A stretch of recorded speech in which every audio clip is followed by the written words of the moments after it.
जय हिंद, वंदे मातरम। स्वागत है आप सभी का सक्सेस वर्ल्ड एमसीक्यू चैनल पर।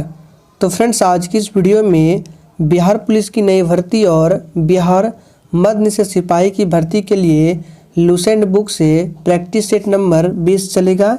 तो जल्दी से आप सभी लाइव में जुड़ जाइए। सभी को गुड इवनिंग।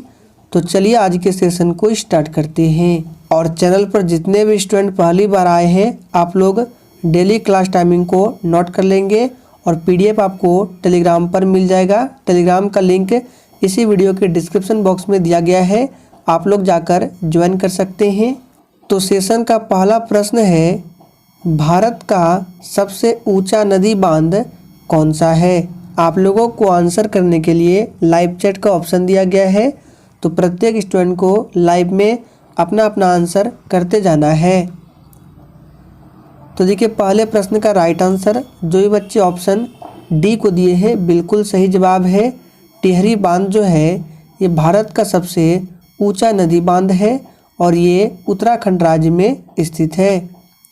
दूसरा प्रश्न है, निम्न में से किस अधिनियम ने केंद्र में द्वैध शासन प्रणाली को स्थापित किया? इम्पोर्टेंट प्रश्न है, चलिए आंसर बताएंगे। और देखिए, प्रत्येक स्टूडेंट को अपना अपना आंसर लाइव चैट में देना है। तो किस अधिनियम ने केंद्र में द्वैध शासन प्रणाली को स्थापित किया? इसका सही जवाब है भारत शासन अधिनियम 1935। ऑप्शन ए इस प्रश्न का बिल्कुल करेक्ट आंसर है। तीसरा प्रश्न है, कैबिनेट मिशन योजना के अनुसार संविधान सभा में कुल कितने सदस्य होते थे? वेरी मोस्ट इम्पॉर्टेंट प्रश्न आप लोगों के लिए, इसको मार्क करके रखेंगे। तो देखिए, इस प्रश्न का सही जवाब जो भी बच्चे लाइव चैट में ऑप्शन ए को दिए हैं बिल्कुल सही जवाब है 389 सदस्य, ध्यान रखना है। चौथा प्रश्न है, पुनर्गठन के फलस्वरूप वर्ष 1947 में संविधान सभा के सदस्यों की संख्या कितनी रह गई? तो चौथे का आंसर क्या होगा? ऑप्शन बी हो जाएगा 299 सदस्य। पांचवा प्रश्न है, स्टेनलेस स्टील एक मिश्र धातु है जबकि वायु क्या है? चलिए आप सभी 5 के लिए आंसर बताएंगे। तो देखिए, वायु हमने बताया था, वायु एक प्रकार का मिश्रण है। फर्स्ट ऑप्शन बिल्कुल सही जवाब है। बात करते हैं स्टेनलेस स्टील, ये किसका मिश्र धातु है? तो यहाँ पे लिख लीजिए, पूछा जाता है लोहा हो गया, क्रोमियम हो गया, निकेल प्लस कार्बन का ये मिश्र धातु होता है स्टेनलेस स्टील। नेक्स्ट क्वेश्चन, निम्न में कौन सा न तो तत्व है और ना ही यौगिक? सोच समझकर आंसर करना है। तो 6 का राइट आंसर क्या होगा? ऑप्शन ए हो जाएगा वायु न तो तत्व है और ना ही यौगिक है, क्योंकि ये एक प्रकार का मिश्रण है। नेक्स्ट क्वेश्चन, विश्व का प्रत्येक पदार्थ अत्यंत सूक्ष्म कणों से मिलकर बना होता है, यह सर्वप्रथम किसने कहा था? चलिए आप सभी 7 के लिए आंसर बताएंगे। तो देखिए, ये कहा था कनाद ने। बी ऑप्शन जो ही बच्चे दिए हैं उनका बिल्कुल सही आंसर है। नेक्स्ट क्वेश्चन, रेडियोधर्मिता की खोज किसने की थी? ये भी प्रश्न आप लोगों के लिए इम्पोर्टेंट रहेगा। तो देखिए, बात करें रेडियोधर्मिता की खोज, ये किया गया था हेनरी बैक्वेरेल के द्वारा। बी ऑप्शन बिल्कुल सही जवाब है। और हमने आपको बताया था रेडियोधर्मिता की इकाई क्या होती है? तो क्यूरी, ध्यान रखना है। क्यूरी जो है ये रेडियोधर्मिता की इकाई है। नेक्स्ट क्वेश्चन, नाथुला दर्रा किस राज्य में स्थित है? चलिए आंसर करेंगे। और देखिए, अगर आप लोगों को सेशन पसंद आ रहा है तो प्लीज़ सभी लोग सेशन को दिल से एक बार ज़रूर लाइक करें। तो आप सभी जानते हैं नाथुला दर्रा जो है ये सिक्किम में स्थित है। सी ऑप्शन बिल्कुल सही जवाब है। नेक्स्ट क्वेश्चन, संविधान सभा के सदस्यों को निम्न में से किसने प्रत्यक्ष रूप से निर्वाचित किया? तो देखिए, संविधान सभा के सदस्यों को ये प्रत्यक्ष रूप से निर्वाचित किया गया था प्रांतों की विधानसभा से। फर्स्ट ऑप्शन बिल्कुल सही जवाब है। नेक्स्ट क्वेश्चन, भारतीय संविधान के किस आर्टिकल के अंतर्गत भाषण एवं अभिव्यक्ति की स्वतंत्रता के अधिकार की गारंटी दी गई है? वेरी वेरी मोस्ट इम्पॉर्टेंट प्रश्न है और इस प्रश्न को हमने प्रैक्टिस सेट में बहुत बार कवर किया है। तो इसका सही जवाब आप सभी जानते हैं, अनुच्छेद 19 है। नेक्स्ट क्वेश्चन, 20 हर्ट्ज से 20,000 हर्ट्ज बारंबारता की ध्वनि निम्नलिखित में से क्या है? तो देखिए, जो ध्वनि को हम लोग सुन सकते हैं उसको क्या बोलते हैं? श्रव्य ध्वनि बोलते हैं, जिसका रेंज होता है 20,000 हर्ट्ज से 20 हर्ट्ज से 20,000 हर्ट्ज तक, और उसको श्रव्य या ऑडिबल ध्वनि बोला जाता है। डी ऑप्शन बिल्कुल सही जवाब है। नेक्स्ट क्वेश्चन, रेडियो सक्रियता किसका गुण है? तो 13 के लिए आप सभी आंसर बताएंगे। रेडियो सक्रियता किसका गुण है? तो ये नाभिक का गुण है। डी ऑप्शन बिल्कुल सही जवाब है। 1867-68 में भारत में प्रति व्यक्ति आय 20 रुपया थी। यह सर्वप्रथम निश्चित किसने किया? यानी कि भारत में पहली बार प्रति व्यक्ति आय का आकलन किसके द्वारा किया गया? इम्पोर्टेंट प्रश्न है और आपके एग्जाम में ये प्रश्न पूछा भी गया है। इसका सही जवाब है दादा भाई नौरोजी को। विश्व का सबसे ऊंचा जलप्रपात किस देश में स्थित है?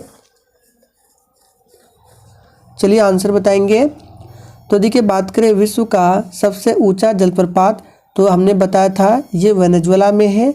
फर्स्ट ऑप्शन बिल्कुल सही जवाब है। और वेनेजुएला की राजधानी भी पूछा जाता है, तो कराकस जो है ये वेनेजुएला की राजधानी है। और आप लोग कमेंट करके बताएंगे कि सबसे ऊंचा जलप्रपात जो है विश्व का, उसका नाम क्या है? स्वामी विवेकानंद का वास्तविक नाम क्या था? चलिए आंसर बताएंगे। बिल्कुल 1 नंबर का प्रश्न है। तो देखिए, स्वामी विवेकानंद का वास्तविक नाम था नरेंद्र नाथ दत्त, जो कि ऑप्शन बी में दिया गया है। नेक्स्ट क्वेश्चन, यामिनी कृष्णमूर्ति का संबंध किस शास्त्रीय नृत्य से है? चलिए आप सभी 17 के लिए आंसर बताएंगे। तो इसका संबंध है भरतनाट्यम से। फर्स्ट ऑप्शन बिल्कुल सही जवाब है। भरतनाट्यम ये तमिलनाडु का नृत्य है। कथक कहाँ का है? आप लोग कमेंट करके बताएंगे। कथकली केरल का है, ओडिसी उड़ीसा का है। आप लोग कमेंट करेंगे कथक कहाँ का नृत्य है। नाबार्ड का पूर्ण रूप क्या है? देखिए, कभी कभी एग्जाम में नाबार्ड की स्थापना भी पूछा जाता है। तो नाबार्ड की स्थापना 12 जुलाई, पूरा डेट लिख लीजिए, 12 जुलाई 1982 ईस्वी को इसकी स्थापना होती है। और इसका फुल फॉर्म क्या होता है? तो national bank of agriculture and rural development, जो कि ऑप्शन बी में दिया गया है। नेक्स्ट क्वेश्चन, प्रतिवर्ष विश्व जनसंख्या दिवस निम्न में से किस दिन मनाया जाता है? चलिए आप सभी 19 के लिए फटाफट से आंसर करेंगे। तो देखिए, प्रतिवर्ष विश्व जनसंख्या दिवस 11 जुलाई को मनाया जाता है। बी ऑप्शन बिल्कुल सही जवाब है। 26 जुलाई को कारगिल विजय दिवस के रूप में मनाते हैं। 10 जनवरी को विश्व हिंदी दिवस के रूप में मनाया जाता है। ड्रेन का सिद्धांत किसने प्रतिपादित किया था? तो देखिए, बात करें ड्रेन का सिद्धांत, तो ये प्रतिपादित किया था दादा भाई नौरोजी ने। बी ऑप्शन बिल्कुल सही जवाब है। गोपाल कृष्ण गोखले ये महात्मा गांधी के राजनीतिक गुरु थे, ध्यान रखना है। भारत में राष्ट्रीय आय की गणना में किस विधि का प्रयोग किया जाता है? तो देखिए, भारत में राष्ट्रीय आय की गणना में उत्पत्ति गणना विधि और आय विधि दोनों का प्रयोग किया जाता है। तो सी ऑप्शन बिल्कुल सही जवाब है। उर्दू का मशहूर शायर मिर्ज़ा गालिब का वास्तविक नाम क्या था? ये भी प्रश्न आप लोगों के लिए मोस्ट इम्पॉर्टेंट प्रश्न रहेगा, क्योंकि देखिए आपके एग्जाम में एक प्रश्न इस तरह से पूछा गया था कि उर्दू के किस मशहूर शायर ने 1857 की क्रांति को देखा था। तो ऑप्शन में आपको मिर्ज़ा गालिब मिलेगा, तो याद रखना है मिर्ज़ा गालिब ने 1857 की क्रांति को खुद देखा था। तो इसलिए ये प्रश्न आप लोगों के लिए इम्पोर्टेंट रहता है, इसको ध्यान रखेंगे। तो इसका वास्तविक नाम क्या था? सही जवाब है असदुल्ला खां।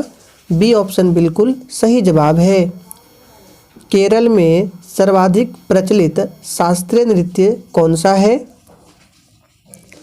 चलिए 23 के लिए आंसर बताएंगे। तो देखिए केरल में होता है मोहिनी अट्टम भी और कथकली, लेकिन सबसे शास्त्रीय प्रचलित नृत्य जो है ये कथकली है। बी ऑप्शन सही जवाब है। भरतनाट्यम तमिलनाडु का है, कुचिपुड़ी आंध्र प्रदेश का है। किस प्रकार के उत्तक शरीर की सुरक्षा कवच का कार्य करते हैं? तो देखिए ये उत्तक हो जाएगा एपिथेलियम उत्तक। ऑप्शन ए बिल्कुल सही जवाब है। नेक्स्ट क्वेश्चन, मेगास्थनीज ने भारतीय समाज को कितनी श्रेणियों में विभाजित किया था? चलिए आंसर करेंगे। तो देखिए सबसे पहले ध्यान रखना है इंडिका किसकी पुस्तक है? तो इंडिका पुस्तक जो है ये मेगास्थनीज की पुस्तक है और ये किसके दरबार में आया था भारत? तो चंद्रगुप्त मौर्य के दरबार में आया था। और इन्होंने भारतीय समाज को कितने श्रेणियों में विभाजित किया था? तो 7 श्रेणियों में विभाजित किया था। कौटिल्य के अर्थशास्त्र में किस पहलू पर प्रकाश डाला गया है? चलिए आप सभी 26 के लिए आंसर करेंगे फटाफट से। तो कौटिल्य के अर्थशास्त्र में प्रकाश डाला गया है राजनीतिक नीतियाँ। बी ऑप्शन बिल्कुल सही जवाब है। नेक्स्ट क्वेश्चन, सम्राट हर्ष ने अपनी राजधानी थानेश्वर से कहाँ स्थानांतरित की थी? वेरी मोस्ट इम्पोर्टेंट प्रश्न है। और देखिए ये प्रश्न आपसे ऐसे भी पूछा जा सकता है कि सम्राट हर्ष ने अपनी राजधानी कहाँ से कहाँ स्थानांतरित की थी। तो आपको दोनों जगहों के नाम को याद रखना पड़ेगा। तो इन्होंने अपनी राजधानी थानेश्वर से कन्नौज स्थानांतरित की थी। चलिए अब इसको याद करने के लिए आपको एक ट्रिक बता देते हैं। देखिए हर्ष जो है ये थक चुका था, ये ट्रिक है। ट्रिक क्या है कि हर्ष जो है थक चुका था। था से आपका थानेश्वर, क से कन्नौज, यानी कि हर्ष जो है अपनी राजधानी थानेश्वर से कन्नौज स्थानांतरित की थी। तो आप लोग इस ट्रिक के माध्यम से इसको याद रख सकते हैं। तो सही जवाब है कन्नौज। निम्न में से कौन सा क्षेत्र अशोक के साम्राज्य में सम्मिलित नहीं था? तो 28 का राइट आंसर क्या होगा? श्रीलंका। नेक्स्ट क्वेश्चन, पाटलिपुत्र को किस शासक ने सर्वप्रथम अपनी राजधानी बनाई? तो देखिए बात करें 29 का राइट आंसर, तो सर्वप्रथम बनाया था चंद्रगुप्त मौर्य ने। फर्स्ट ऑप्शन बिल्कुल सही जवाब है। बराबर की गुफा ये कहाँ पर है? तो जहानाबाद जिला में है, बिहार के जहानाबाद जिला में। इसकी गुफाओं का उपयोग किसने आश्रय गृह के रूप में किया था? मोस्ट इम्पोर्टेंट प्रश्न है। तो सबसे पहले ध्यान रखना है बराबर की गुफा जो है ये बिहार के जहानाबाद जिले में है और इस गुफा का उपयोग किया था आजीविकों ने। फर्स्ट ऑप्शन बिल्कुल सही जवाब है और इस गुफा को अशोक ने बनवाया था। किस अभिलेख से यह साबित होता है कि चंद्रगुप्त का प्रभाव पश्चिम भारत तक फैला हुआ था? तो 31 का आंसर क्या होगा? सी हो जाएगा रुद्र दमन का जूनागढ़ अभिलेख से। नेक्स्ट क्वेश्चन, केवल वह स्तंभ जिसमें अशोक ने स्वयं को मगध का सम्राट बताया है उस स्तंभ का नाम क्या है? तो देखिए इसका सही जवाब हो जाएगा भाब्रू स्तंभ। इस स्तंभ में अशोक ने स्वयं को मगध का सम्राट बताया है। नेक्स्ट क्वेश्चन, थीन बांध किस नदी पर बनाया गया है? चलिए आंसर करेंगे। तो देखिए थीन बांध जो है ये रावी नदी पर बनाया गया है। फर्स्ट ऑप्शन बिल्कुल सही जवाब है। भारत की प्रथम महिला लोकसभा अध्यक्ष कौन है? ये भी प्रश्न आपके एग्जाम में एक बार पूछा जा चुका है। तो देखिए बात करें भारत की प्रथम महिला लोकसभा अध्यक्ष, तो ये मीरा कुमार है, आप सभी जानते हैं। बी ऑप्शन बिल्कुल सही जवाब है। एनी बेसेंट को ध्यान रखना है, ये भारतीय राष्ट्रीय कांग्रेस की प्रथम महिला अध्यक्ष बनी थी और ये किस देश से है? तो आयरलैंड से है। नेक्स्ट क्वेश्चन, गांधी सागर, जवाहर सागर तथा राणा प्रताप सागर बांध किस नदी पर निर्मित है? तो देखिए ये भी प्रश्न आप लोगों के लिए इम्पोर्टेंट है। ये जो बांध है ये किस नदी पर है? तो चंबल नदी पर बना हुआ है। सी ऑप्शन इस प्रश्न का बिल्कुल सही जवाब है। तो फ्रेंड्स आज के सेशन में हम लोगों ने लुसेंट बुक से 35 प्रश्नों को कवर किया। इसी के साथ प्रैक्टिस सेट 20 यहीं पर समाप्त होता है।